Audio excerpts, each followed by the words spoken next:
একটা তথ্য জেনে নিন, দিল্লিতে পালাবদল হয়েছে। শপথ নিয়েছে বিজেপির সরকার। মুখ্যমন্ত্রী রেখা গুপ্ত। মুখ্যমন্ত্রীকে ধরে মন্ত্রিসভার প্রতি 7 জনের মধ্যে 5 জনের অপরাধের রেকর্ড রয়েছে। সূত্র অ্যাসোসিয়েশন অফ ডেমোক্রেটিক রেকর্ড। একই রকম ভাবে বাংলায় মমতার মন্ত্রিসভায় 12% সদস্যের অপরাধের রেকর্ড রয়েছে। সেই তথ্য নির্বাচনী হলফনামায় উল্লেখ করতে হয়। এই মুহূর্তে 27 জন সাংসদ কোনো না কোনো অপরাধে দোষী সাব্যস্ত হয়েছেন। এখন প্রশ্ন, কোনো অপরাধে দোষী সাব্যস্ত হলে সাংসদ বিধায়করা কি ভোটে দাঁড়াতে পারেন? তারা কি জীবনের মতো ভোটে দাঁড়ানোর অধিকার হারাবেন? এ ব্যাপারে কেন্দ্রের মত জানতে চায় সুপ্রিম কোর্ট।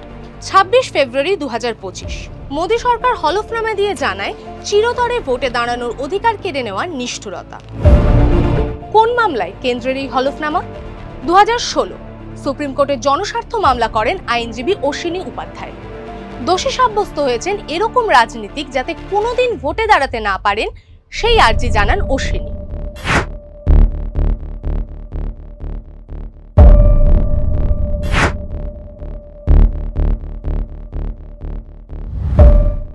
দেশের জনপ্রতিনিধিত্ব আইন এ ব্যাপারে কি বলছে? জনপ্রতিনিধিত্ব আইন 1951 ধারা 8 নির্দিষ্ট কিছু অপরাধের ক্ষেত্রে যদি কোনো সাংসদ বা বিধায়কের 5 মাস বা তার বেশি জেল হয়, তাহলে দোষী সাব্যস্ত হওয়ার দিনই তার পদ খারিজ হবে।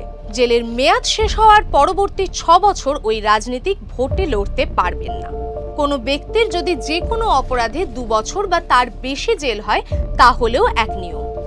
ধারা 9 দুর্নীতি বা সরকারের প্রতি বিশ্বাসঘাতকতার দায়ে সরকারি দফতর থেকে কারো চাকরি গেলে তিনি 5 বছরের জন্য ভোটে দাঁড়াতে পারবেন না। এই 2 ধারায় পরিবর্তন চান অশ্বিনী।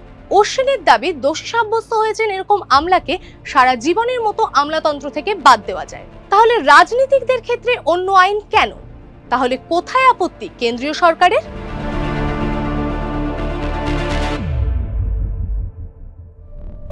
কেন্দ্রের যুক্তি, যে কোনো অপরাধের শাস্তির নির্দিষ্ট মেয়াদ থাকে। অপরাধের গুরুত্ব বুঝে শাস্তির মেয়াদ ঠিক করা হয়। দোষী সাব্যস্ত সাংসদ বিধায়কের ভোটে দাঁড়ানোর অধিকার সারা জীবনের জন্য কেড়ে নেওয়া নিষ্ঠুরতা। জেল জীবনের পর প্রত্যেক অপরাধীকেই স্বাভাবিক জীবনে ফেরার সুযোগ দেওয়া হয়। কেন্দ্রের বক্তব্য, অশ্বিনী যা চাইছেন তাতে জনপ্রতিনিধিত্ব আইনের ওই 2 ধারা নতুন করে লিখতে হবে। আদালতের সেই এখতিয়ার নেই, একমাত্র সংসদেরই সেই ক্ষমতা আছে।